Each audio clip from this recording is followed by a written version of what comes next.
from Fox Sports. Hey guys, this is Cole Liker. Hi, I'm Neil Collins. You are listening to the Unused Substitute. The Unused Substitute. And you're listening to the Unused Substitutes. Get off the bench! Hey there, Little Red Riding Hood, I got a problem and it's complicated. Going through text and I just can't ignore the signs. There now, it's so loud it hurts. Hear me, fella, hear me, how when the full moon on the throw, ball gonna bounce down, it's free in the box. Bicycle kick! Goal! Rowdies! What a play! What a shot! And it's 1-0 Rowdies!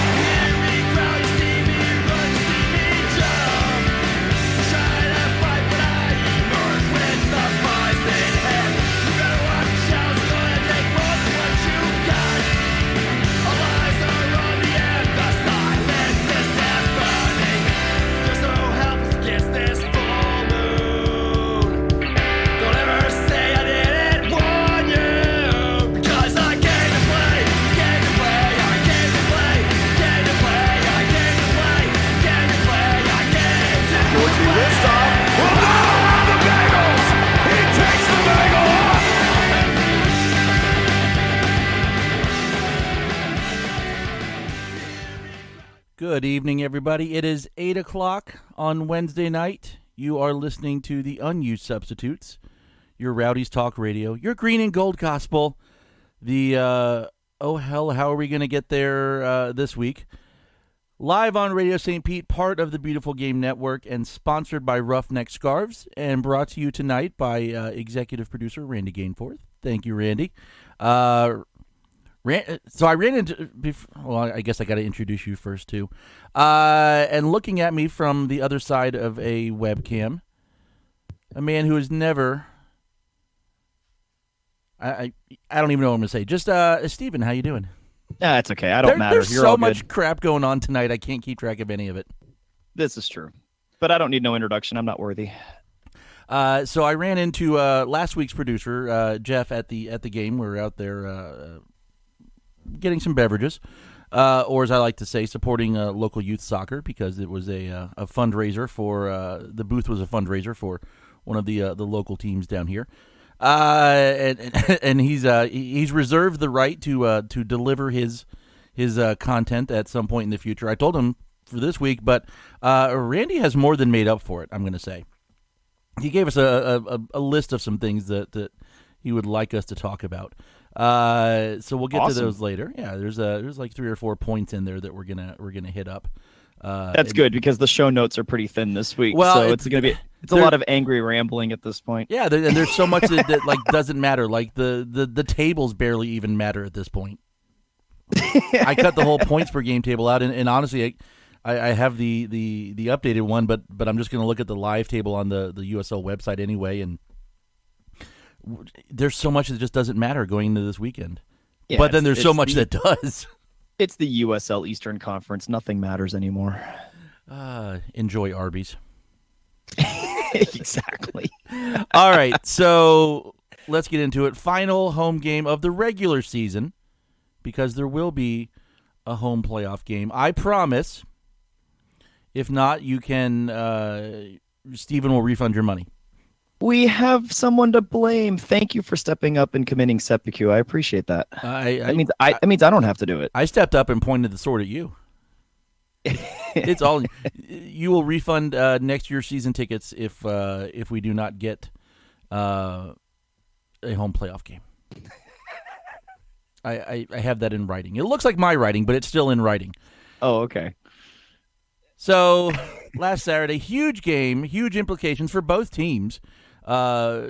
Fighting to get one of those top 4 spots. I think Indy's pretty much was a certainty anyway, based on who they're playing right now.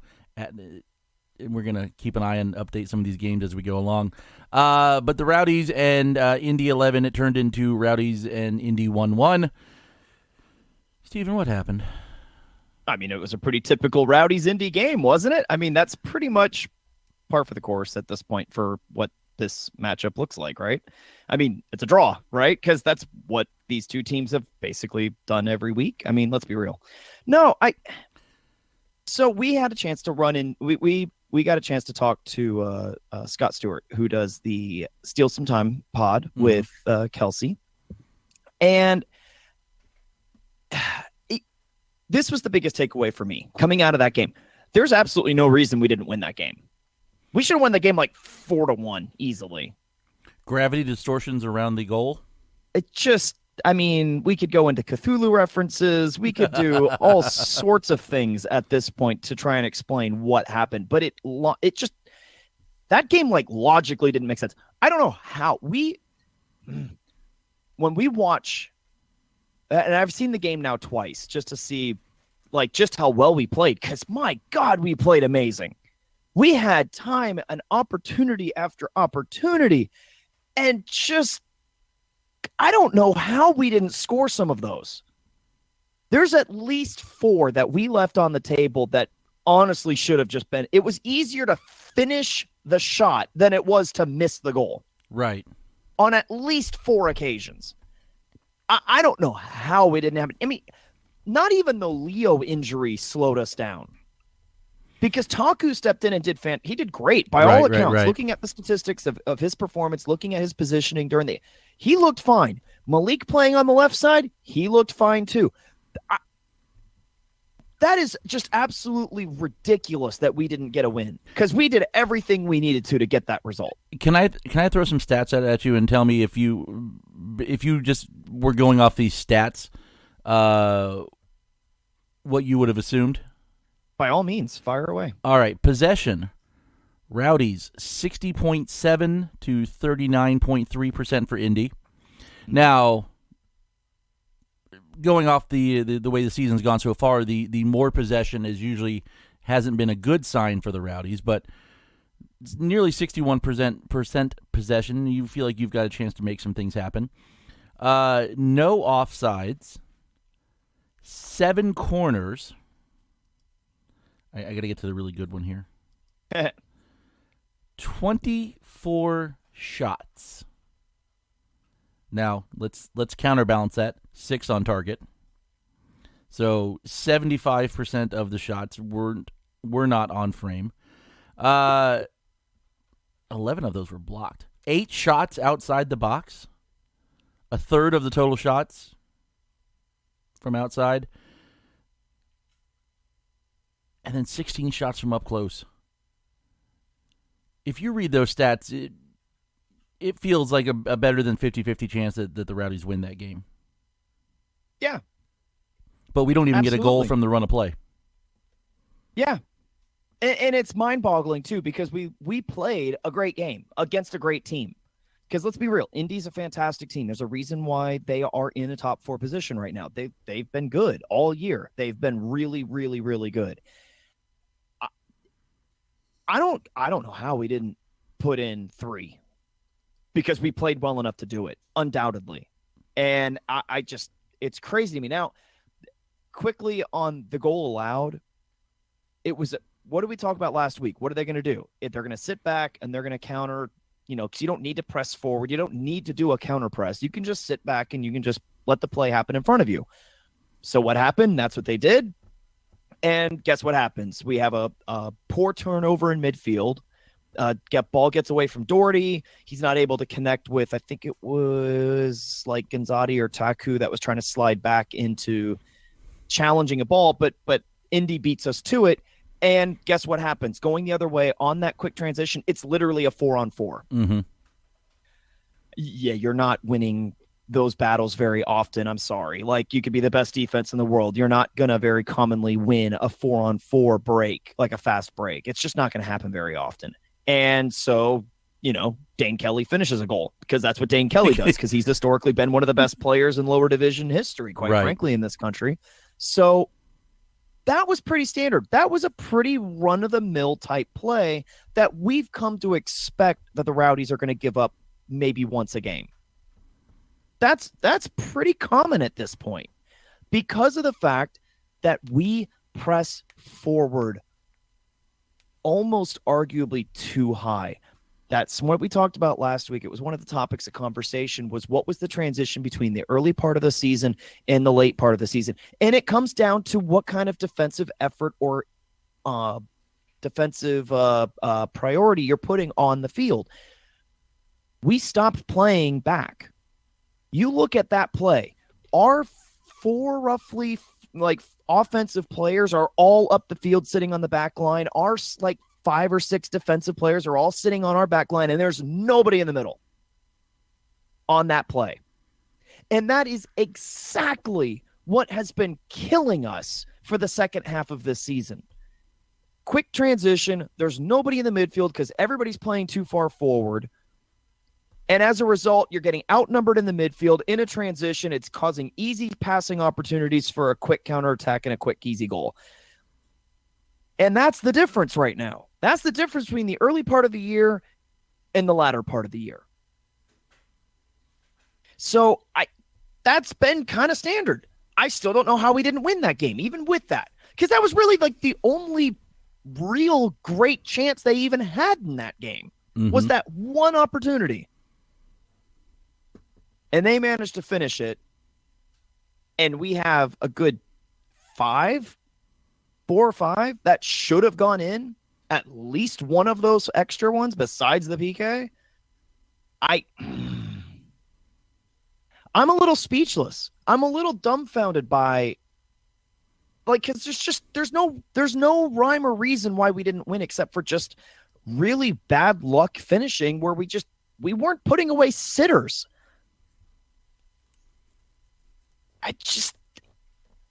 How do you explain that? I mean, we are one of the highest scoring teams in the league.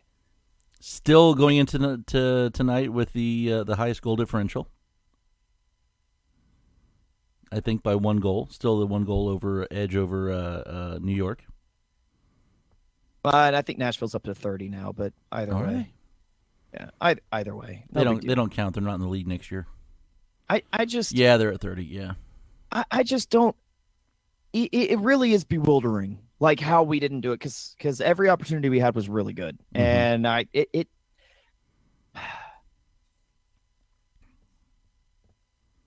we're gonna have to find a way to finish those when playoffs come in 2 weeks. Yep, we're gonna have to. There's no getting around that. There's no ifs, ands, or buts. There's no things will. No, you gotta finish those. If you want to make a run in the playoffs, you gotta finish that. At least 1. Maybe 2, probably 3, if we're being honest. But I mean, let me throw another stat, right? So we had 26 shots in that game, okay? You know how many of those came in the last 20 minutes? Plus stoppage? Dose. Yeah, I was just saying, I remember seeing, because I spent a little bit of the second half out on the concourse having a beverage with Scott. That was my thing all night. I was just having beverages with people, and they put a graphic up on the screen at that point, and I think it may have been right after Indy scored that it was something. The shots was 20-1 for the Rowdies, and of course the game was 1-1 at that point. Yeah, it's amazing to me how many shots. We were averaging a shot every 3 minutes going into that point of the game. And then you have 2 shots for the last 20 plus stoppage, 23 if you want to call it that. That's unbelievable to me. What a swing of numbers there. To not get goals in the most important part of the game in a 1-1 draw when you're fighting for a home playoff game, home soil, and just we looked completely flat at the end of that game. Completely flat.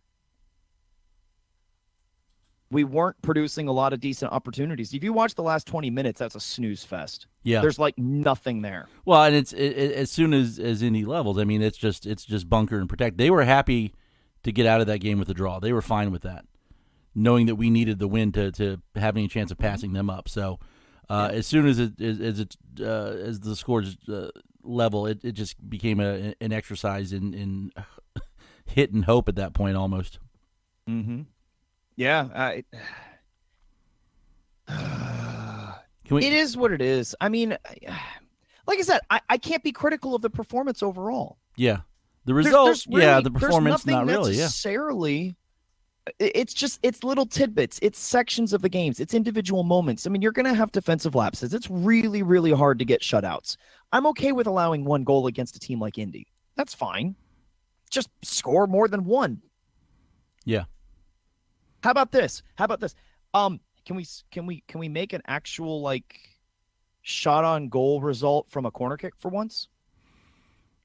If we can get somebody at the far post. Because that doesn't happen very often. like it's one thing to get to have the ball go in on a corner kick, and then there's like it falls into the ground, and then there's like a scrum for it or something like that. Right. What I want to see is one of our guys get a freaking head on the ball and actually put it on frame. I'd be okay with a tribute to the Joe Cole bicycle kick. Yeah, yeah. I'd be happy with anything at this point. Let's be honest. I want one header. I want one header straight off of a corner kick on frame. That's all. Just one. Because it really hasn't happened much this year. Do it for Steven, you guys. There you go, right? Against Hartford. Just do it against Oh Hartford. God, that'd be fantastic. Can we talk about a couple good things at least? Sure. The crowd. Yes. That was a fun crowd. Biggest That was crowd a of the very season. fun What crowd. it was 500 more than the season opener, Mhm. which was billed as sold out, but this game somehow never was, if I remember correctly. Missed it somehow. But yeah, that was a fun crowd. And that's, we've had chances like that before where you've had a big crowd in there and it's been a 0-0 draw, or it's been a game where we give up a late goal and lose. And that's not something that encourages the part-timers, the casuals, the new folks to return afterwards. But hold Okay. on. Breaking so news. So we have some webcam action. action. I can see Steven reacting here. Birmingham in the 11th minute has taken a 1-0 Nice. lead against New York Red Bulls. All right, so there are a couple games going on right now that I am trying to avoid paying close attention to, despite the fact that I have the live table open and the match center over here too as well. Games I'm that legitimately watching the game right now at this point. games that are going to have a big impact on where the Rowdies can possibly end up. Charleston right now. Hold on, this page is it still isn't, the match center page still isn't caught up with it yet.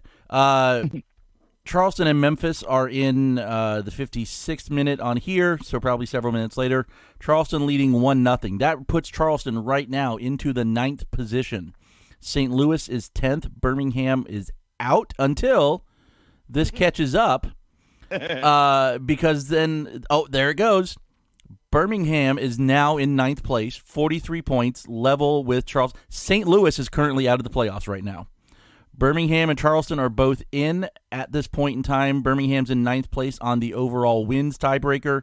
Charleston cannot catch them on that. They have a much better goal difference, but it's not going to matter because they cannot catch them on the wins. If these results hold, St. Louis needs a win on the weekend. I assume that's when their game is, in order to get back into the playoff spots, which that would then push Birmingham, and would then push Charleston out. So we're keeping an eye on. We're keeping an eye on that one. Indy and Swope Park are in the second half, scoreless draw. We'd like to see a Swope Park victory here. I don't think there's a chance of that happening. Even with a 0-0 draw, Indy gets to 61 points. We could catch them on points with a win over Hartford on Saturday, but we could not pass them because they would have they'd have a 2-game advantage in the wins tiebreaker, despite our 11 goal better goal difference. And I don't make this sound like I think the wins is a better tiebreaker, first tiebreaker than goal difference anyway, especially in this league when you compare the disparity of talent. But yeah, we want Birmingham to win. Birmingham has a lot to play for. They're trying to clinch a playoff spot. This will go a long way to doing it. If New York loses, Then all we need is a draw or a win, baby. Against but New freaking York, Hartford, no, because really. New York still has one more game.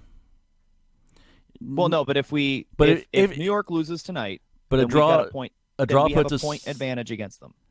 Yeah, but if we draw Hartford on the weekend, that gives us only 2 points ahead of New York, and they still have one game. Well, that's true. Get a win. We get a win against Hartford. If New York loses tonight, get a win versus Hartford, and we're pretty much set. No matter what happens tonight, we still have to beat Hartford. Everything starts with us beating Hartford. Still, you need a W this weekend. If you want to get a home game in 2 weeks, or a week and a half, I guess in this case, you got to you have to at least beat Hartford. You have to. There's no other way around it. So the plus side for us, the things working kind of in our favor, hopefully, New York's last 2 games tonight included are on the road. New York is not a good road team. No, and they're playing really, really sloppy. There's no doubt about it right now. It's crazy just how sloppy that team has gotten over the last couple of weeks. And to be honest, looking at the likely scenarios, and I don't have like specific odds of what's more likely than another, it feels more likely that Indy gets a win or a draw with Swope and then takes the 3rd spot, which means if we could finish right now anywhere between 3rd and 6th. I think 4th or 5th is the most likely. Which means either way we play New York. Louisville still has a chance to move up. At this point, it's fair to say the gods have spoken, and the odds are really strong. We're going to be playing. Yeah, it just matters about who's hosting and who isn't, and we and not only do we want the home playoff game so that we can go to Al Lang at least one more time. Not only do we want the home playoff game because it means New York would have to come here, and we would infinitely prefer that. We also want a home playoff game, and I thought of this the other day. I was seeing some tweets going by, and I know Patrick's out there from Louisville listening right now. We want a home playoff game because that means we would not have to go to Slugger in the playoffs. There's still a chance that Louisville could pass both us and New York by, depending on how results break down between tonight and the weekend and their result. We don't want that. We don't want Louisville sneaking into that 4th place spot. If for no other reason, then I don't want to go to Slugger. Yeah. Oh my God. Where Louisville is unbeaten in the playoffs. So number 1, because their record there is so good. Number 2, because I want to play on a good surface. Plus, hosting the Red Bulls on a playoff game, that would be perfect. That would be absolutely perfect. What a matchup that would be. Not just for footballing, right? Because again, the game itself would be fun. Both teams play wide open, right? Yeah. That game would be amazing just for the fact that we hate each other. Yeah. I hate we've always said, the 2 teams or the B teams aren't going to be the rivals. I don't want to call them a rival, but God, do I hate them. Yeah. I don't want to call it a rivalry, but and not in the way that I forget what his name was. Vince Vaughn's character in Anchorman. Not in the way that he hated Ron Burgundy, but damn it, did he respect him? I just hate him.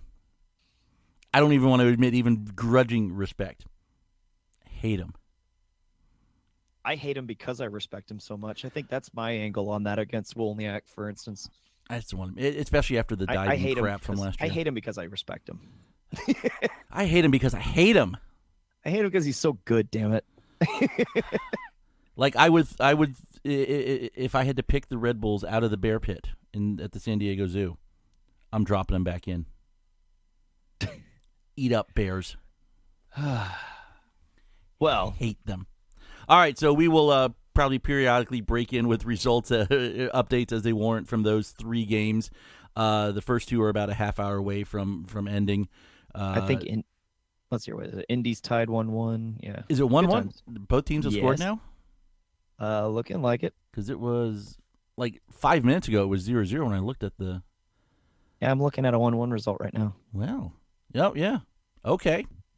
Hot damn. Hey, if Swope Park scored 1, they can score a couple more. I'm okay with that. Oh my God! Could you imagine if Indy draws this game? Holy crap! Of course, it doesn't matter, but no, Indy's happy with a draw. They're more than content to play for that. That's draw. True. They need a draw. Yeah. Imagine if they lose. Could you imagine if they drop this game? Now that would cause some chaos. Yeah. That we'd have anarchy in the East, which is not necessarily a bad thing. A little anarchy now and then is a good thing. Anarchy in the East is what everything. That's life. It's migrated from the UK. Yeah. All right. So back to the game. The crowd, it was fantastic. It was fantastic. We had a blast tailgating early. Some of the Indy fans came by. There were a group that came around. We served them some apparently Indy delicacy of pork tenderloin sandwiches. With Ian and the Skyway group were frying up out there. It was interesting. I will say that. I don't think Dan would have liked it. It was interesting. What else? There was something else I was thinking of. Like, oh, this is just... I get... Other than the final result not being as good as we had hoped for, I had a great time. The Mob's Tifo was fantastic. Oh, yeah. Oh, yeah. No, George, Laura, and the whole gang are amazing, as always. That whole thing is just always incredible. Like, even if we had connections with a print shop that could print them for a less expensive price, I'd rather see that, because it was so good. Let's be real. We do them better than a print shop. That's how good our painting skills are. I mean, most anyone does. I'd just say. Yeah. Anyway. But no, it was a great... That game was a great advertisement for the Rowdies, which is funny because we're saying that after basically we've played now officially 9 full regular seasons at Al Lang. Mm-hmm. And it's amazing that, like, it still frustrates the heck out of me that we can't, the crowds aren't bigger on a weekly basis. But, here it is, another situation, another good advertisement for the team of what it is to be at this environment. And, hopefully... I mean, again, especially with the fact that they're rearranging the seating arrangements for next year. Again, if you have a handful of people that was their first game they've ever been to or whatnot, which I know that there was, I know for a fact there were a couple of people that was, again, it's been 9 seasons at Al Lang and there are still people going there for the first time, and I just don't get it. But there are people that still are like, this is my first game. They sat in the mob and they're like, that was amazing. That was fantastic. And they're like, I'm going to go and make sure that I'm buying season tickets for next season. And that's all you can hope for. That's when you've got a game like this where you and I both know, nudge, nudge, wink, wink, that a lot of those tickets were probably giveaways for free, or the 2 free with the season ticket renewals. And if you had season tickets, then they offered them, they offered you another couple seats to bring some friends along as a fan appreciation night, I think is what it officially was. And that's the whole point for those types of fan appreciation nights is to get, it's an advertisement. That's really what it is. Yeah. And I thought that worked out about as well as it's going to be. And again, with the seating arrangement that's going to change next year, those people, they get a taste of it, a couple of newbies, and then they come back next year and it's going to be a little different and a little bit more intimate next year and not quite so spread out. And who knows, maybe things might turn up a little bit better. So, I had a little wait to see a little bit, but I'm as encouraged by it. I had a dad and his teenage high school age son sitting in front of me when I was down in my seats in the first half. And if you're sitting like next to me or in front of me, that pretty much guarantees that you haven't been to a game before, because those seats are generally like just open for whoever comes in and comes in. No one has those as season tickets that I know of. Mm-hmm. And it was like they weren't completely familiar with the entire like stadium experience, the team, whatever that. But they knew that, hey, the team's in the playoffs, right? Yeah, we're in the playoffs, trying to make sure we get a home game. And the kid was like, "Yeah, the third place right now." I was like, "Well, we're trying to get there. We'll see what happens tonight." Like somewhat of the awareness is there, more than you would get from like a radio commercial or a reading a newspaper article. Like they've done a little bit of research, so there is the interest out there. And one of the things that we've had these opportunities before, where you have some of these larger crowds, and they get sent home with a 0-0 draw or a loss or something, and it's like that's not encouraging. But even if you look at some of these guys as just being kind of like neutrals because it's their first game, they haven't like fully adopted the team. Like you said, it's a great advertisement, but it doesn't need to be an advertisement for like next year. This should be an advertisement for, hey, buy tickets for the playoffs, which would be a thing you could do if they were selling tickets for the playoffs, which something I was thinking of kind of before it and also during the game. When the Rays, second round of the playoffs, and they had they tied up the series with Houston. I start getting emails from the Rays about, hey, let you get your name in, get your money in for ALCS tickets, potential ALCS tickets in case we advance to the next round. We've already locked up a playoff spot for a while now, and there's been a very good chance of getting a home game. How come they're not doing the same thing with the Rowdies? Hey, get your name in. If nothing else, you're generating some interest by putting it out there. Hey, there's a good chance we're going to get a home game. Get your name, get your money in so you can get a playoff ticket. I would argue there's actually like multiple reasons why they haven't done that, and actually some pretty valid business reasons. For one thing, granted, we are owned by the Rays, and so I don't know on the ticketing angle of things how easy it would be for the existing infrastructure and software that we use and we operate with, if we don't get a home game and refunding all of that money. With the Rays, if something had happened at the end of the year and suddenly they didn't get to host a game, or they got knocked out in that one game wild card playoff, their system is set up a lot easier to probably refund those ticket sales. I would imagine, compared to what the Rowdies' existing structure is. Now, granted, I know we used Ticketmaster as well, but still, it's still a club that's never had to do that before, compared to a team that, it's MLB. How many teams have that happen every year? It's pretty common over on that angle of things. Number two, compare average attendance compared to what you were aiming for the need to sell tickets early. The Tampa Bay Rays averaged something like 12,000 fans a game this year, I think. They needed to sell 3 times that number of tickets to get a decent and respectable crowd for their division series games. You need as much lead time as possible as an organization to try and get anywhere near that. And it worked. They got 30,000 ticket sales for those 2 games. So it worked. The Rowdies don't need to come anywhere near that. We averaged 4 for the season, I think, was like this, like 43 or something like that for the year, which was down for us. Mm-hmm. But, which is really weird and unfortunate, but I'm just going to call it a part of the transition of ownership, and it is what it is, for now at least. But all we need to do is not even double that. So we don't, there's no threat that we're going to have some if all we have is a week of ticket sales, we're not going to sell 4,000 tickets or more, you're going to sell those numbers of tickets. That'll be fine. We have not had much of an issue selling tickets for playoff games anyways. So in that context, there's not much worry there in that sense. So I'd at least want to promote it because, like you said, if we're averaging 4,500 and we had 78 on Saturday, so there's a good, 3+ thousand that may not even know that we've got a playoff spot or that the playoffs are in 2 weeks and there could be a home game. At least put the info out there, or like you mentioned about the ticketing system, the differences, which I think will be eliminated by next year. Like the Rays could even just send part of one of those season-ending emails. Hey, thanks for all the support. By the way, go check out the Rowdies. They've got a playoff game coming up soon.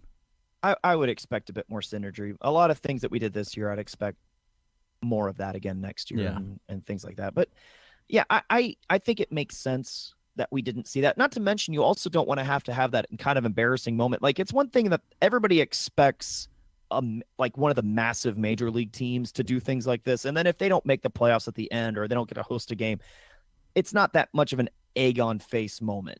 It is what it is. Okay, whatever. Move on. It's not really a major difference maker, but Indy has taken a 2-1 lead.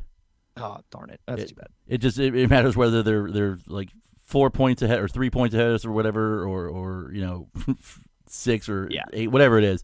The important one, we'd love to see Indy drop points. We need to see Red Bull drop points. Yeah, the Red Bull game is way more important. That's why I'm watching it while we're here. But yeah, There we go. So, about I 20 think minutes left in that one. I think there's a legitimate argument that you don't want, like the Rowdies don't want to suffer the embarrassment of trying to sell tickets, especially the fact that it's a smaller fan base and things like that. You don't want to sell tickets and then have to refund all of that. Go, oh, we didn't get a home playoff game, and I would do. Actually, I went to a U.S. women's game. I guess it may have been the last Victory Tour, or maybe the last. No, it was one of the She Believes Cups a couple years ago. They played Brazil in West Central Florida. I don't want to name the specific city. And as we were leaving the stadium after that game ended, there were some West Central Florida Aztecs ticket representatives out there trying to pitch us on season tickets for the MK Dons of Florida. I thought that was pretty good. And, we, of course, politely informed them that we already had tickets for the best team in Florida. We're good. You can go to somebody else. I'm just a big fan of just finding every opportunity you can and taking it. And, if it works out, if it doesn't, if it looks bad, or who cares? Just anything you could do to sell a ticket, regardless of whether you're packing the stadium to begin with. I feel like we should be trying to. I hear you. You're just looking for a guy who maybe you pitch him a season ticket, you pitch him a playoff ticket, and they like the rep. They something happens, and then they're buying season tickets. In all fairness, for how glorious our club and our history is, we haven't had a lot of opportunities to practice selling playoff tickets the last 10 years. This is true. This is going to be, I'm just saying, what, 4 times in 10 years? Yeah, exactly. So I'm just saying, we're not used to this. I do want to point out there's hardly anybody in the front office that's even sold a playoff ticket. I'm just saying. I would like to point out that the second time we made the playoffs in NASL, we won the whole damn thing. This is true. Second time making the playoffs in USL. I'm not saying, but I'm saying in USL. If I'm anybody in USL, and I think, honestly, you can say that there's a legit shot for any of the top probably 6 teams to get into the championship game. Yeah. I don't think anybody in the top 6 actually wants to play each other like, oh, that's a favorable matchup. Yeah, I think just about everybody in the top 6 can beat anybody in the top 6 on any given day. I don't think there's a tactical advantage anywhere. There's form advantages, like everybody would love to play Red Bulls right now at home. I mean, there's certainly advantages to form, and Pittsburgh's been on a streak, but I mean, I'm not scared of playing Pittsburgh. I'm not scared. I mean, Pittsburgh again versus like an Indy versus like a Louisville. On the field, the way everybody's, I don't feel any differently about any of those teams. To me, they'd all be about the same. Right. It's just a matter of creating opportunities and finding a way to cash them in. Yeah. All right, so moving on from this game, because we've got one more to look forward to. Other notable results, and I heard about this one Saturday night as going on. Louisville dropped 8 on Swope Park in their final game at Slugger Field. That really is hilarious. But did you hear the whole story of the game? No. The game finished 8-3, Louisville over Swope Park. Swope was up 3-0 at one point. Oh, God. 8 unanswered. That's a hell of a story right there. That's impressive. 1 goal better than the Rowdies against San Antonio all those years ago. Nashville 2-0 over North Carolina, cementing they're going to be first or second this year. Pittsburgh 1-0 win in St. Louis. St. Louis's struggles continue. 11-13-9 on the year, a 0 goal difference. Lost 4 of their last 5. Currently sitting right where I predicted, outside of the playoffs. Other matchups, of course, we're watching Indy and Swope tonight. We're watching Birmingham Red Bull 2 this weekend. Red Bull 2 goes to Loudoun, which Loudoun has quickly become not a pushover. They're out of it. They don't have a chance of winning, but getting into the playoffs. But they've won 3 straight. Let me remind you of something. Several weeks ago, starting with 2-0 over us, 4-3 over St. Louis, and beat Charleston 2-1. So several weeks ago on one of our episodes, we had talked about what teams did you not want to play in the future and things of that nature. And I name dropped Loudon as being a team that you would not want to play at the end of the year. And that's going to be a team that can very easily surprise some people. Now, I had thought it was because they were going to be signing Assad onto that team and that team was going to be running roughshod. So it ended up not being Assad. It ended up being Nador. And the result's literally the exact same because he's been running roughshod. The guy scored, 3 or 4 goals in his first, 2 or 3 games with the team. Right. He's basically unstoppable right now. But it's funny because it's literally the team that a couple of episodes ago, I was saying that's a team you don't want to have to play right now. At the end of this year, they're gonna shock some people. Mm-hmm. So it's because I mean, felt look, pretty good. I felt pretty good analyzing the league. I was like, I called that one. It was funny because I think it was Scott Stewart on Steal Some Time this week was like, nobody would have said that team would have. I was like, I did do that. I said that 4 weeks ago, baby. Broken clock is right twice a day. You listen here, Matt. But to that point a little bit, it's kind of funny watching the teams who are trying to. You're still 2 playoff spots up for bid between Birmingham, Charleston, St. Louis. Memphis technically is still alive, but they're not going to get it. And all of those teams are having a hard time putting a result together. But if you look at the eliminated teams so far, the top 3 eliminated teams in terms of the table. Loudon has won the last 3 in a row. Atlanta United has won 3 of the last 5 and drawn the other 2. Charlotte's won 3 in a row. 3 out of the last 5 they've dropped. They've realized there's no pressure now. They're eliminated. They're having a good time. They're playing to. Okay, let me interject here. It's not that.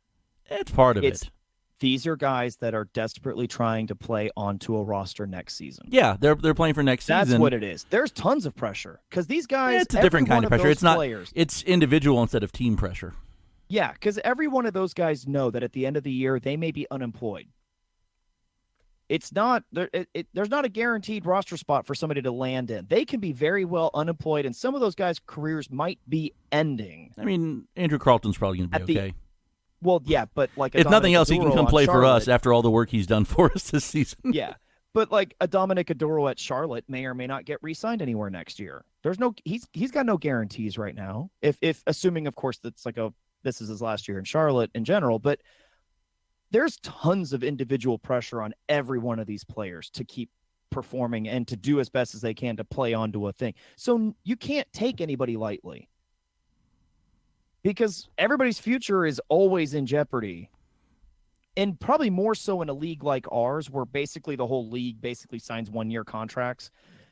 Everybody plays on the edge of a knife. And that's what makes the competition so interesting for a lot of the teams that we play in teams like USL. And I think it is what it is. But yeah, so like I said, I called Loudon being a sleeper team many moons ago. I knew that they were going to shock some teams. I'm a little surprised there's more than just them, but yeah.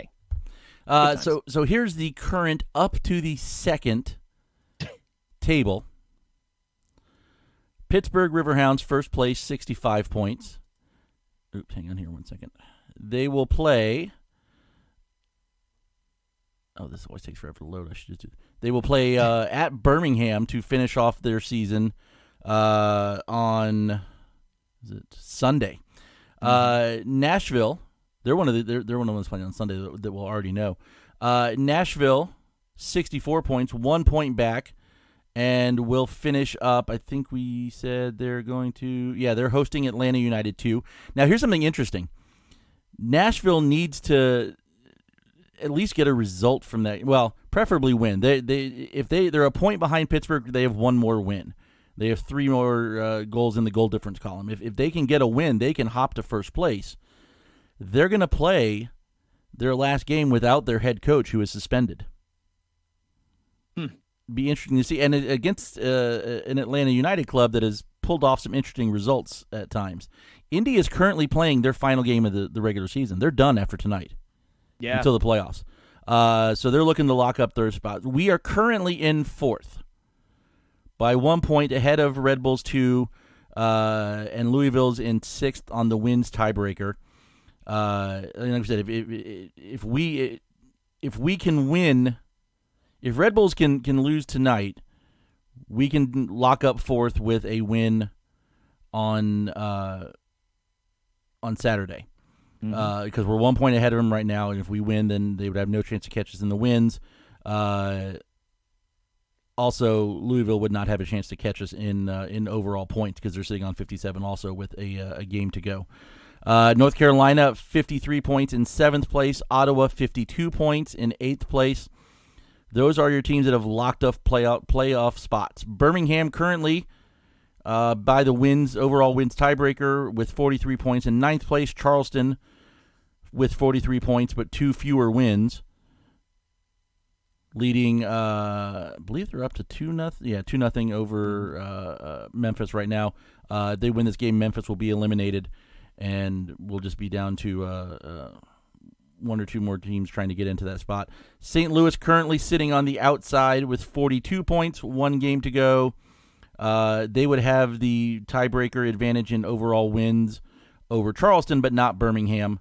If they get a win this weekend, because they're already on 11. Charleston has 10. They'll go to 11 tonight. It's looking like there's about 5 minutes left in that game.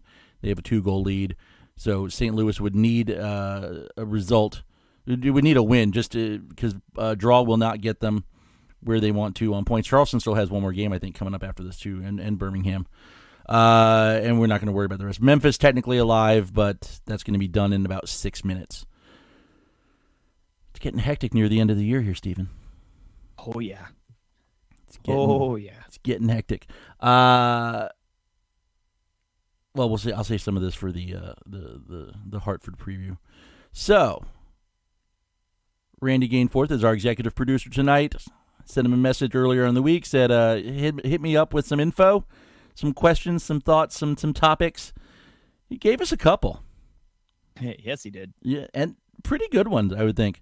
First one, consistency in playing fields across the league. Now, part of this whole Division II standards set out by U.S. Soccer and then the USL's standards for sanctioning requires stadiums with a minimum seat, like minimum number of seats for players, a pitch within FIFA regulation sizes, but there is nothing in there about the type of surface. Which, and you still have teams, and some teams end up like having, like Indy has already announced they're going to be playing home playoff games at Carroll Stadium, their previous home, before swapping over to Lucas Oil Field. I'm sure probably because maybe they didn't budget the possible cost of home playoff games at renting that stadium, and also because some of these games might get played on Sundays. The window is like the dates aren't set except for the final. There's windows for them, and they obviously can't have a Sunday game that conflicts with the Indianapolis Colts. But there is no standard for playing surface. And, we talked about Segra Field up in Loudon, and we've made our jokes about Slugger and hopefully never have to go back there. Mm-hmm. Is that the next step as USL evolves, is to start to prescribe certain types of surface, whether it's an all grass or a specific kind of turf field, or is that something where you're still going to, you think, and there's teams coming in every year, there's teams dropping out at different times, moving on to MLS or dropping down to League One. Is it feasible to think that's a point that the league can get to where they have a specific required surface? Not necessarily everybody's either on all grass or all turf, but you've got some kind of set, whether if you have a grass field, it's like this. If you have a turf field, it's like this. No, MLS doesn't do it for a reason. It's not feasible with the budgeting of every team to be able to do a unified standard for surfaces and things of that nature. That's decade. That could be a decade away. I mean, I don't see that being feasible at any time in the near future, just because it's expensive to run grass fields. No. That's an ideal situation that not even MLS has been able to satisfy yet. So why would we think that USL would be able to do it anytime in the near future? I'd like to. You need to find some way to rent the Rio OKC field out every week to somebody. Yeah, yeah, right. Just travel. Yeah, I get someone it's- just travels the country installing that at some of these very poor locations.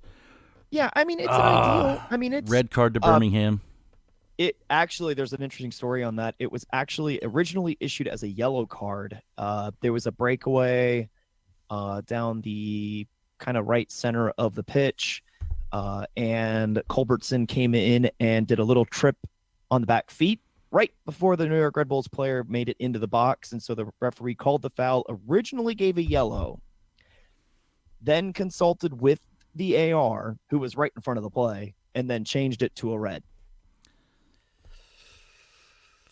Defend. Yeah, one of those you got to have a good definition of dog so to find out whether that's valid or not. But, Right. I mean, it was a pretty clean breakaway that he was going to be on, so it is what it is. Because he was about to enter the box and he was all alone. Right. About 2 minutes to anyways. halftime. Maybe they can regroup. We're counting on It'll you, be a hard Birmingham. game. We're big It'll be a tough fans. game, but that's... As big fans and people who have never said an unkind word about the city or club in Birmingham, we're rooting for you guys. Yeah. Anyone who says otherwise is lying. All right, so that a standardized surface would be nice. It's Probably an ideal unlikely. to shoot for, but it's probably 10 years away, I would think. Okay. I mean, I'm going to be honest. I think it's probably 10 years away before we see anything like that. All right. One of the things, and I don't know that it gets a lot of attention, but it's something we all know that exists, especially in some of the league. You know, everyone's got their European League team or their South American League. But all these other leagues and competitions, it seems like for the most part, I don't think MLS does it though, there's prize money. You know, there's the prize money for Open Cup for the lower division teams from each league that goes the farthest, and there's money for winning the Open Cup. As far as we know, I think we've asked this the league officials before. I know we did with NASL. There's no prize money in the playoffs. There's no prize money for the final. Why not? Does there need to be, do you think, in the first place? Nah, I don't think so. I from what I understand, I would be surprised if it's not written into individual player contracts. Yeah, it might be a contractual thing, but there's not a keep fund in the mind, league's keep in doling mind, out. This is a hard subject to talk about in general because we don't know what really any of these players make as far as salaries go. Salaries are completely private to all of the individual clubs. Contract lengths are entirely private to individual clubs.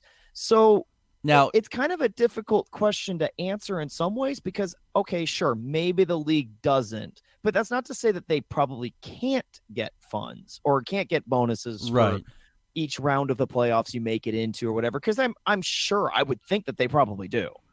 There's probably individual metrics. I mean, think about it. They do the same thing with all the other major sports. You have individual metrics. If you pass, for 40 touchdown passes in a year, then you get an extra bonus at the end of the season or whatever. And then there's an extra bonus for 50 and whatever. But, so I imagine the same thing is true here, that there's bonuses for goals scored if you're a striker, things like that.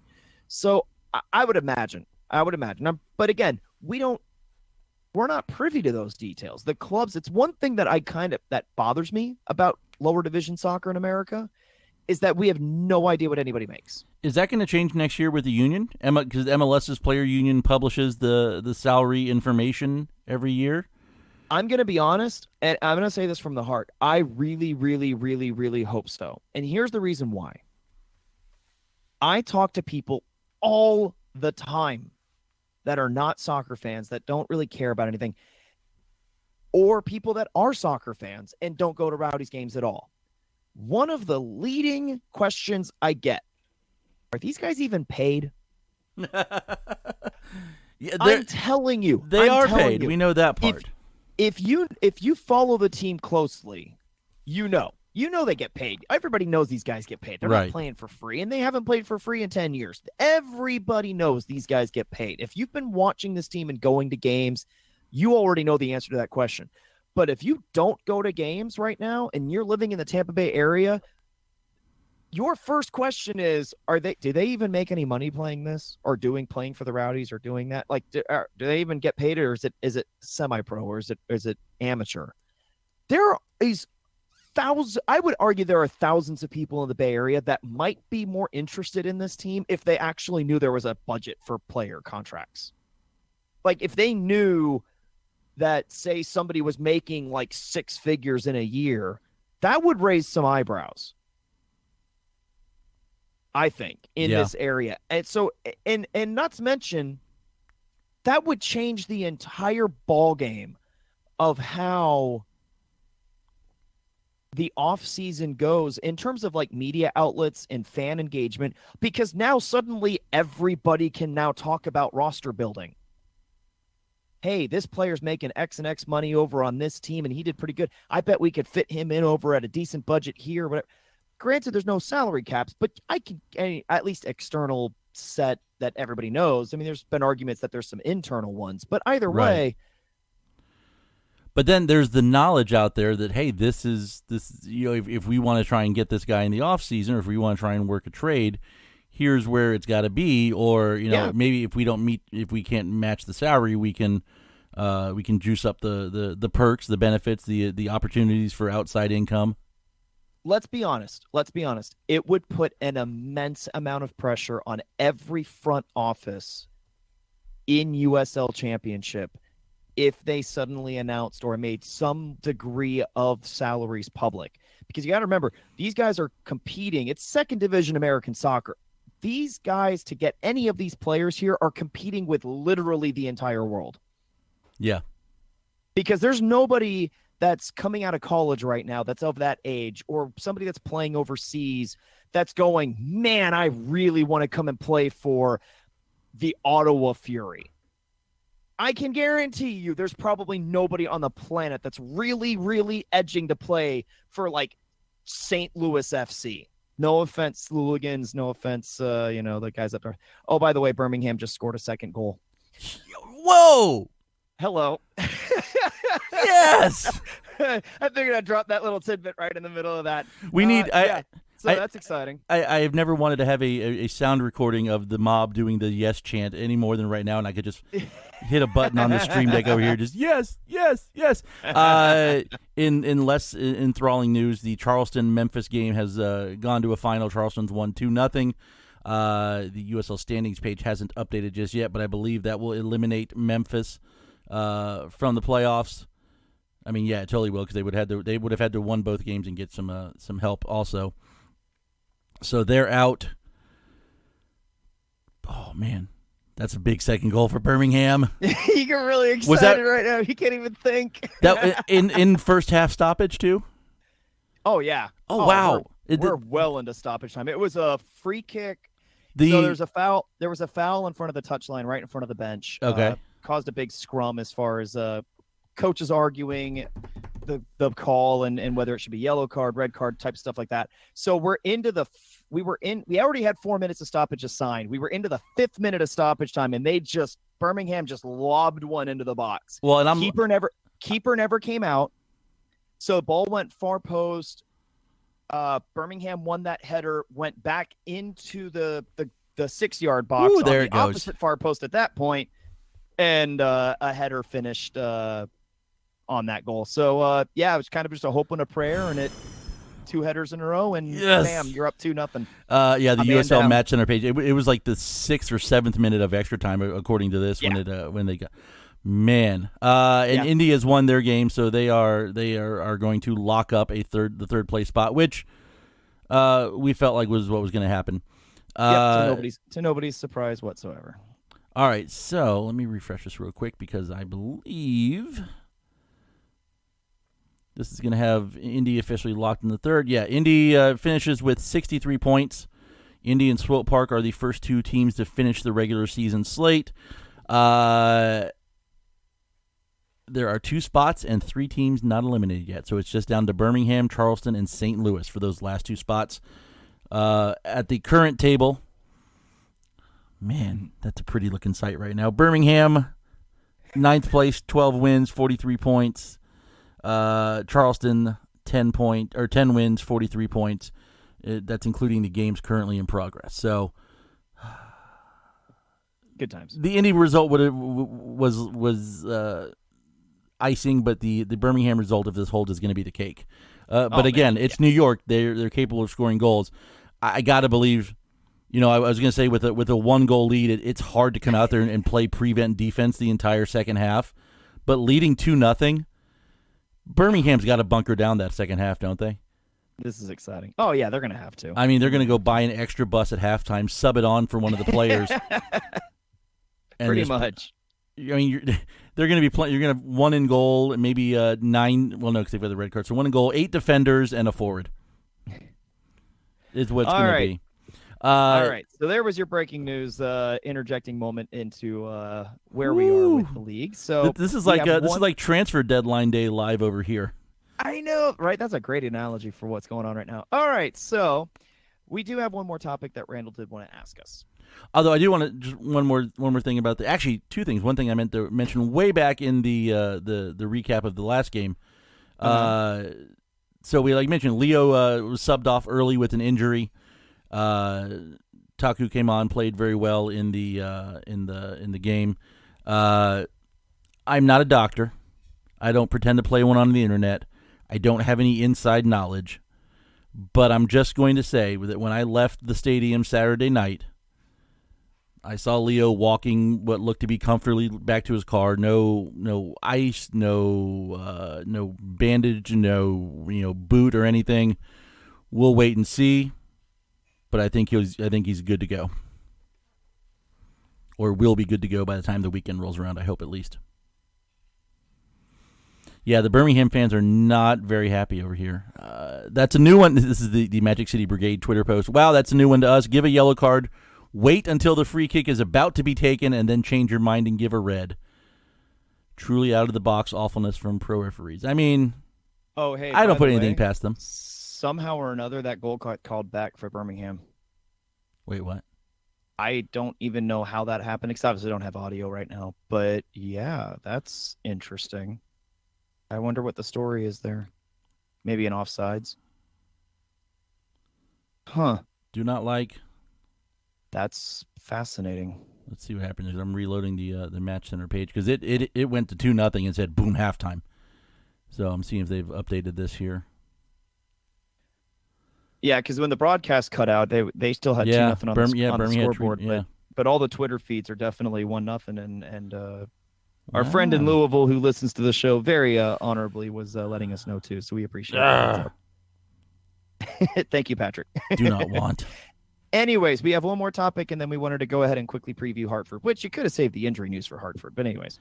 Yeah, actually, I think I was. Now that I think about it, I think I was meaning to in the first place. But there we go. We like to throw good news in there. But going back to the second topic here, this is why you get a sponsor. Yeah, a sponsor for the league. I don't know who you would pair up with USL. Publix apparently only wants to sponsor teams that are not in Florida after telling us in the Striker several times that they were only involved with youth soccer, despite the fact that they are Birmingham's sub-sponsor. Anyway, just ranting about that. I'd like to see it happen. I mean, at least give because I think right now it's just the clubs get it in the leagues to do this. Find some way to split it between the clubs and the players. Little extra incentive. Every little bit helps. Assuming it doesn't exist already, because we wouldn't. I don't know if we. It doesn't. I mean, I know when we joined the league, we asked about it, and there was no. I haven't heard anything about that changing. All right. Also interested in why farm teams for MLS are still in the Premier Division of USL. Mostly because that was the whole reason why they joined USL in the first place many years ago. Yeah, I mean, not to belittle what the question is, but right? Like that was legitimately the reason why they exist in USL in the first place. Was a lot of the reserve depth players were playing in MLS Reserve League, which was like this really shady, weird, like every game closed door thing. That legitimately, like you would play the MLS game on Saturday, and then like on Sunday afternoon, the bench players would play in the quote unquote reserve league, and it wasn't developing anybody. It wasn't working. So that was why they came up with the partnership. And here's the thing, some background on this. If you rewind to 2011 and 2012, the NASL was actually negotiating with MLS to have their reserve teams play in NASL at one point. That fell apart, and USL scooped it up. And I mean, Yes. that's as much And a as lot we of don't it like has to all do these with the teams. Cosmos. That's what has put USL in the position they're in today. Yep. And a lot of that has to do with the Cosmos. When the Cosmos really came into the league and really started discussing joining the league, it was basically them saying, we're not going to join if you don't drop the whole MLS negotiation. Yeah. From what I understand of that situation, that's how that developed. So this was always a possibility, whether we had stayed in the old league or gone in the new one. That was always something that's been on the table for a long time. But again, them joining the USL for their two teams, their development teams, that was the whole reason. That's one of the reasons why the USL is in the position that it is right now as a league, is because of that negotiation. And I'm going to be honest, I'm okay with it. Here's the reason why I'm okay with it. Reserve teams in other countries are allowed to play in the lower divisions of that nation's pyramid. Right. They just can't be promoted to the same division as you just as can't the get parent promoted club. to the same one. Now, in all fairness, it's not very common that those reserve teams get promoted to second division. Right. But so usually they're further down on the pyramid, but they could technically get to second division, and there's nothing stopping them from doing so. It's just a matter of form and results. So to me, it's not a big deal. Is it kind of disappointing how many teams there are? Yeah, but if you develop USL League One, maybe you introduce the idea of Pro Rel between the two USL divisions, and maybe that might help weed it out a little bit. Because I'm not going to sit here and say that New York Red Bulls doesn't deserve to be in a second division team running a second division outfit. Yeah, because they do. There's a lot of the two teams or the B teams that are just we're here just for straight development. Results are a secondary concern. There's the issue about they've got minimal attendance. They have a hard time sometimes even finding a place to play unless they start playing on off weekends at the home team's field. But they're just empty caverns at that point. But yeah, teams like, and if you look at it right now, well, I mean, it's official now. The only two team in the East that's going to be in the playoffs is New York Red Bull. I'd argue that Bethlehem Steel, the Phillies B team, they run it a similar style as far as they want to get the results. It hasn't worked out for them. But last year they were a playoff team. I think they are a good example of it. But like your Atlanta United 2s, your future Sporting KC 2s, the Whiz Kids, whatever you want to call them, it's just, so, like, let's be honest. The real reason we say we don't like these teams is because we don't like the possibility of losing to these teams. Yep, exactly. Which I think that's a lot to do with it. Losing to Loudoun feels bad because it's like, now I would like to see, and this was something I was going to bring up a week or two ago. We were talking about something else. Who is it that's it's DC? It's a DC United or no New England Revolution starting their B team in USL League One. Yep. So and there's been some movement. Like Richmond dropped down, Orlando dropped down, Toronto FC 2 dropped down. There'll probably be there's hints about some others dropping down in the off season. And imagine if you have Prowell and you have a team like Madison earn their way into USL Championship, and you can drop a team like Swope Park. Oh my God! Yeah, that would be nice. What I would like to see going forward, now that League One's been established and it's it's finding its footing. I know the news came out that Lansing United's gonna or Lansing Ignite, whatever they're called, are going to close up shop after this season. After, well, I guess their season's over now. They lost in the playoffs. So there's still, you gotta build the foundation there. But once that's a viable, and it's, to an extent it is right now, a viable league. If an MLS team is going to start a 2 team, I would like to see them be forced to start in League One regardless of their intentions. If they want to run just a strict development team and they've got a roster full of some young kids or some fringe players they want to send down and get playing time, fine, do it there. If they're trying to run a program like Red Bulls where their intent is to develop by going head-to-head with some of these bigger clubs and getting results, fine, but you have to demonstrate that intent. You can't just say this is what we want to do. You've got to demonstrate that at the League One level for maybe 2 or 3 seasons. Show them, maybe put some restrictions on them as far as, you're not just going to load your roster up with teenagers. You've got to bring in, there are tons of kind of these Division II, Division III journeymen who kind of hop around from team to team. Maybe you say you've got to have 3 or 4 of them on a roster.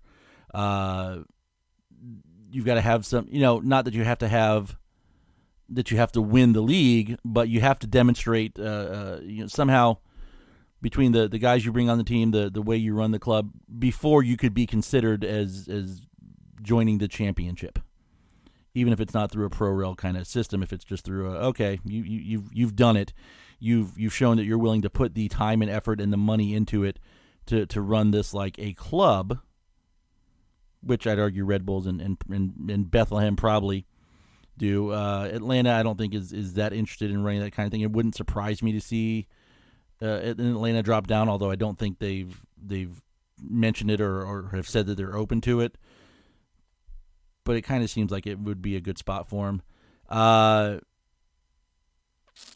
The affiliate stuff, I don't mind. Ottawa was Montreal's affiliate. I think those relationships can be good. You've got players that need playing time. You've got some teams that can get them.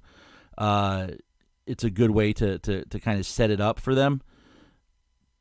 But I don't know if every team you do. I know a lot of our fans would not be as excited about the possibility. We definitely know it wouldn't be with one particular team. Not advocating for it, but I'd prefer that kind of situation, the affiliate setup, better than just an entire B team. Although, kind of an part that gets overlooked a lot, or at least not mentioned as much, as this is where coaches develop too. It's not just players getting playing time and getting minutes. It's coaches practicing, developing their management in game, that kind of stuff. So it's not my favorite situation, I guess. One of my favorite aspects of the league, but it beats still being an NASL, I guess. Yes, because at least we're playing. So there's that. Any other thoughts on that part? No, I'm good. I settled my case. We're all good. Thank you, Randy. Appreciate that. Yes. And thank you for the support, as always, also. Yes, sir. All right. Hartford preview. You want to run through this? Yes. Okay. So Hartford, the terrible Hartford Barracuda. They are coming into this last game of the season, 7 wins, 21 losses, and 5 draws. Yeah, they suck. We're looking at a home record in Hartford of 5 wins, 7 losses, and 4 draws.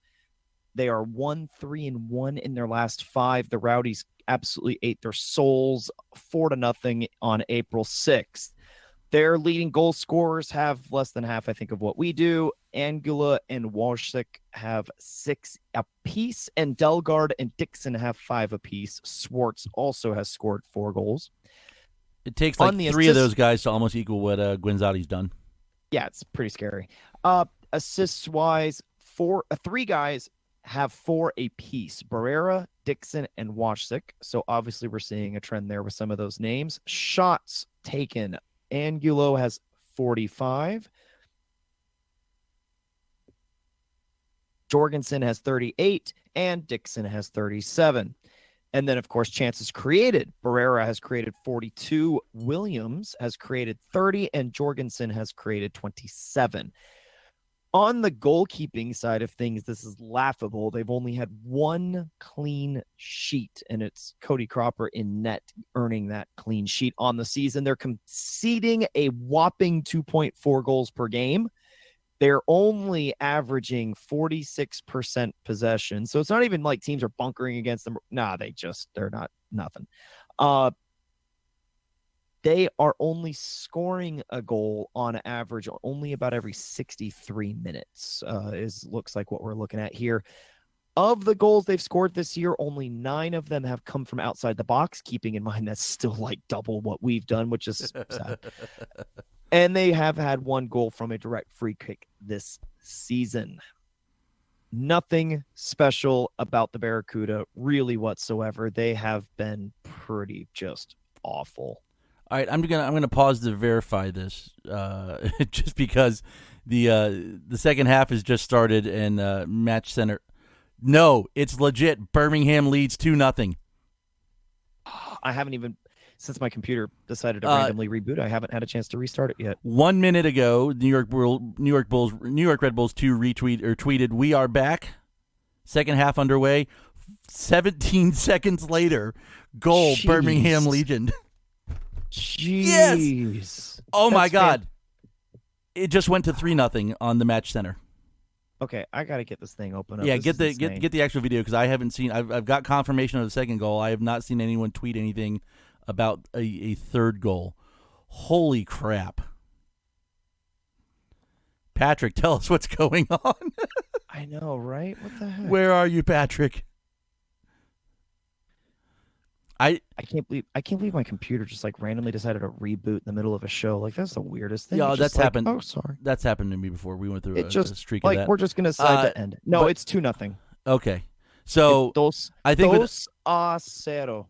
I think when the Match Center started up, it was still counting that second goal because it had disappeared, like at halftime, like the whole box had, and I think so. They just haven't updated that yet. All right, whew. But still, 2-0 is confirmed. Yeah, no, it is. No, 3-0. No. Wait, no. Okay, never mind. No. I got the game. Yeah, up. I'm watching I it pulled again.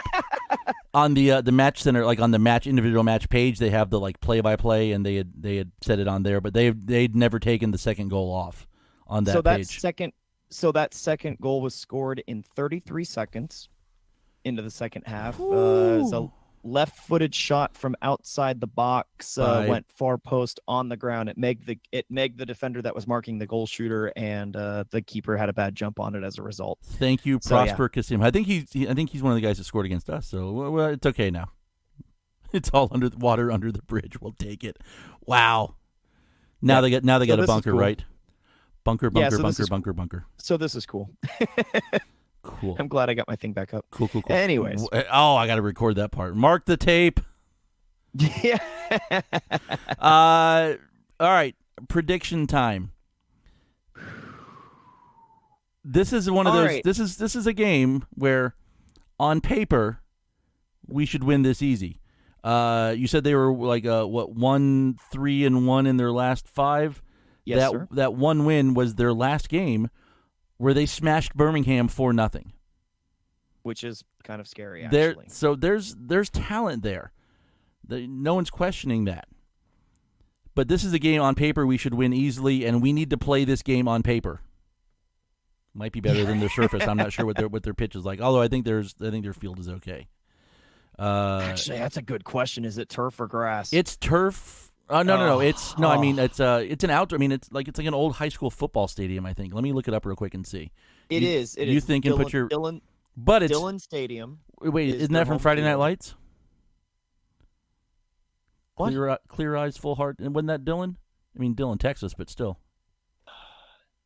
All I know is that officially speaking, we had this discussion a couple weeks ago about the absolutely stupendously terrible, no good away form on turf record that we have, and continue to just absolutely have the most historically bad turf record ever. You want the info? We are officially 0 wins, 3 losses, and 3 draws on turf this season officially. Well, you're gonna love to hear this then. Dillon is grass. Dillon Stadium surface seeded grass. Oh, thank the heavens. 1935 to 2018. From 2019 forward, field turf. God damn it. field turf, but brand new. Maybe it's still in decent condition. I don't know. Oh, this sucks. I have to make a prediction on a team that can't win turf if they were given 4 goals a head start. Ooh, can we get a 4-goal head start? Can we figure that out?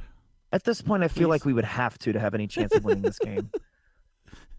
4-goal head start, and we just start defenders. That's it. Freaking field turf. God almighty, let me tell you. All right, I need time to calm down. What's your prediction for that game? 3-1. What do you think? 3-1 Rowdies. We go into it knowing that's everything revolves around us getting a win. We need help, but regardless of the help only matters if we win. It's do or die time. It's set the table or sit and eat. And finally, damn it, the Rowdies sit and eat. 3-1. Goals from Seba, Lucky, and Poku. All right, it's worth pointing out. Again, we mentioned it earlier in the show. Leo seemed to be okay after this game, so that is good news. It is also worth pointing out that Adoro was in a pretty thick walking boot and walking pretty gingerly, but we were told that he's hopeful to be healthy enough to play for playoffs. I'm pretty sure he's going to be out for this week. I think it's a fair bet to say that. From what we understand, everybody else is healthy. I don't know of any lingering injuries besides that of anybody on the team right now, besides those 2 really at this point. And also, the one thing we haven't mentioned, we didn't talk about discipline report. Now, Guinzotti and Oduro are both still on accumulation warning. Lucky Kosana has been added to it as well. Reason we didn't bring it up is because we got clarification on things. Yes, cards reset at the beginning of the playoffs. And if you were on accumulation warning and you receive a card in the last regular season game, a suspension does not occur for the playoff game. The player just pays a fine. So they can go out and get cards.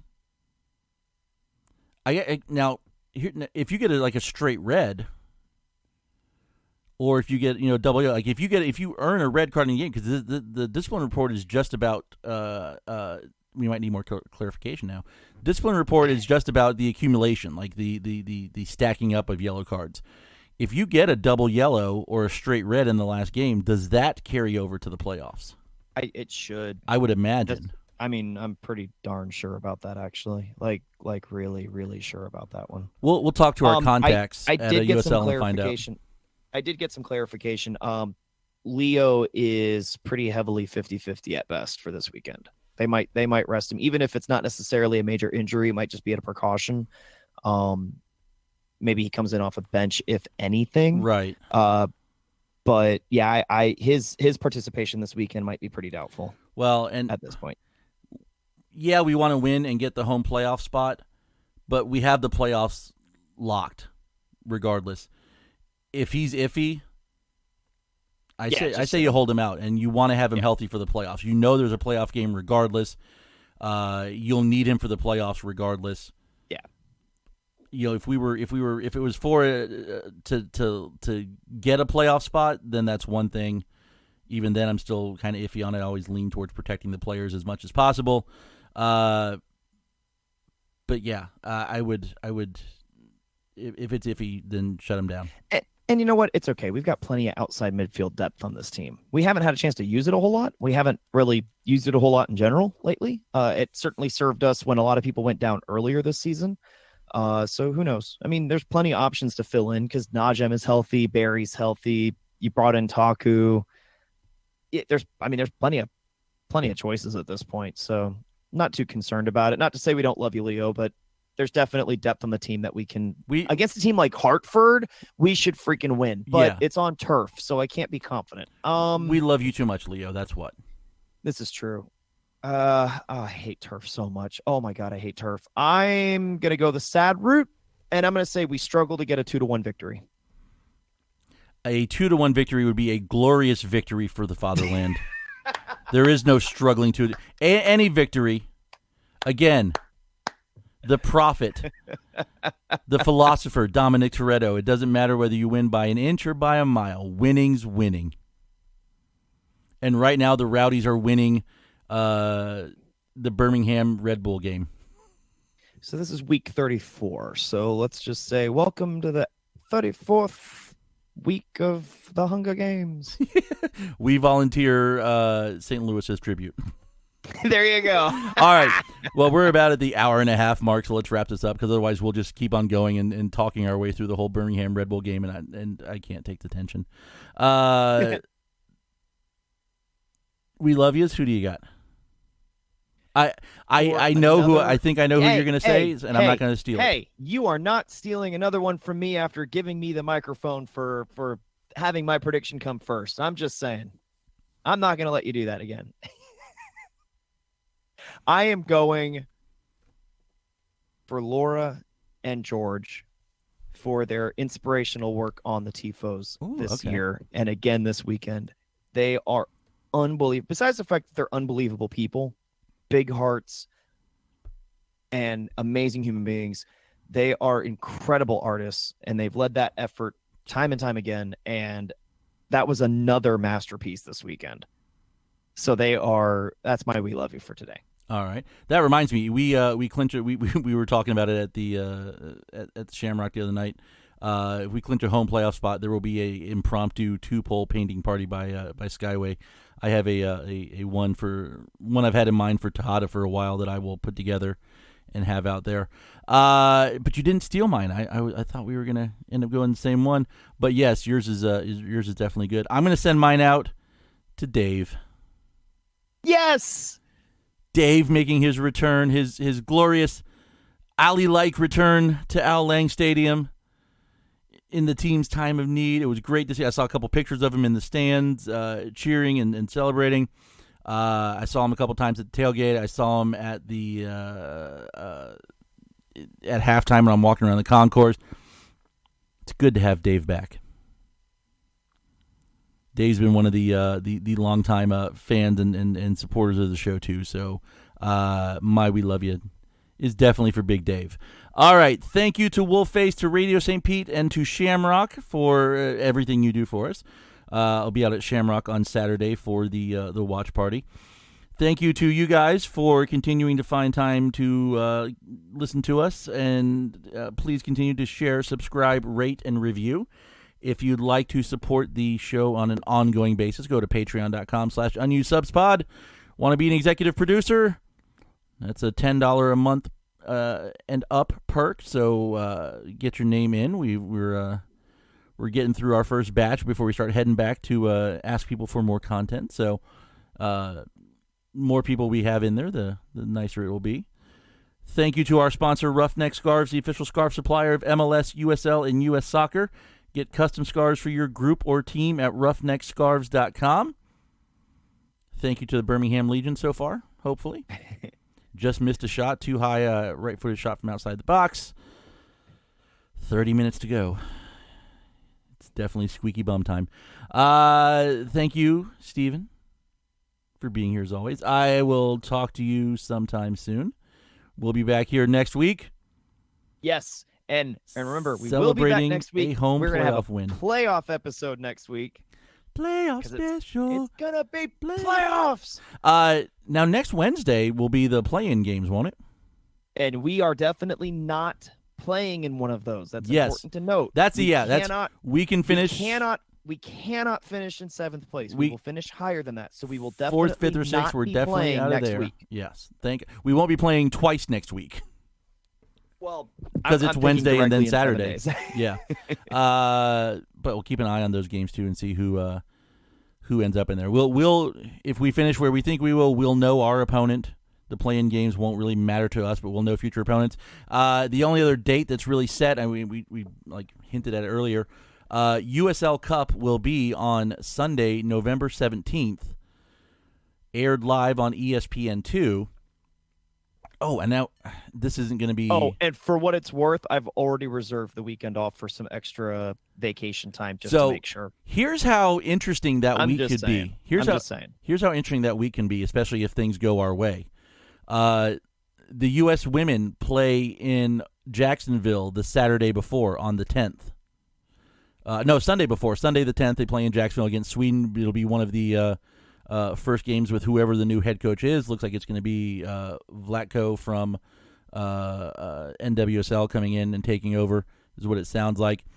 Then that Friday, the U.S. men, who really, honestly, besides don't really deserve a lot of mentioning, will be playing the return match of last night's debacle against Canada in the West Central Florida Aztec Stadium. I have tickets for that one. I will likely get tickets for the Jacksonville game. We could end up with 3 major games in Florida in 1 week if things go well, because, and this isn't going to be totally up to date, well, I guess it's still, if we win, especially if we win on Saturday, we will lock in, I believe it's either second or third spot overall when it comes to hosting the USL Cup final. Phoenix is in first. Let me see if I can pull this up real quick. Let's put it this way: we're gonna have like 60 points by the end of the season if we win this weekend. We win, we'll be at 61, which I think will be a club record. And everybody in the West outside of Phoenix is down in the 50s somewhere. Yeah, so, I think we're 1 point ahead of Fresno at this point. Fresno and Reno are close behind. We're in there. Hold on, I have the tweet saved over here. Let me find it real quick. I mean, the bottom line is the odds are really good if we get to the finals and it's not Phoenix, we're gonna host. Because I'm going to put my pretty straightforward. I'm going to throw in a hot take before we go. Are you doing a Western Conference hot take? Western Conference hot take, Claxon. It's a Western Conference hot take. Sun you substitute moment. Phoenix will lose in the first or second round of the USL playoffs. Okay, you have to put that on the Twitter and start lighting up Western Conference Twitter feeds with it. Yeah. All right. So here we are. Here is. Oh no, we're not. We can't be second because we're freaking probably fourth in USL. Would you hurry up? It's 9:32 already. When I'm talking, I can take all the time I want. We only go short when we only cut people off when we're trying to stop you from talking. All right. So first is Phoenix, then Pittsburgh, Nashville, Indy, us, and Reno. So if we advance to the final, and like I predict Phoenix goes out, we'd be hosting. And that would be a fun week of soccer in Florida. That is.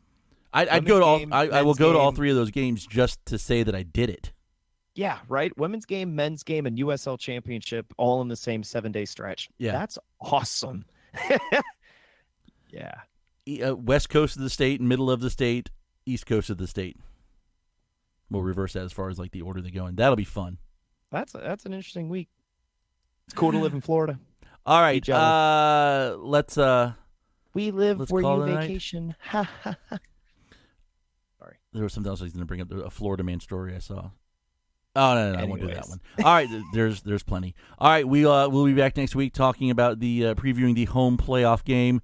We'll have to get it's happening. Well, I was going to say we'll have to get the opposition people on, but that means New York, and I don't know if they even have like. Well, we'll find somebody. We'll have somebody on to talk about something. Exactly. And I want a home game, but if it was it came up we were talking Saturday post game, like how no one wants a New York hosting a playoff game because it means like Montclair State. And I was like, I know one person that's okay with New York hosting the game, and that's going to be Jake because he would get to go and see a Rowdies playoff game. So unfortunately, hopefully it doesn't happen. 65 minutes, still 2-0. All right, we'll talk to you guys next week. Thank you for bearing with us. Go Birmingham, go Rowdies, go away New York. We'll see you later. Go Rowdies and bring on the playoffs. The Rowdies were here, the Rowdies were there, they kicked the wall around.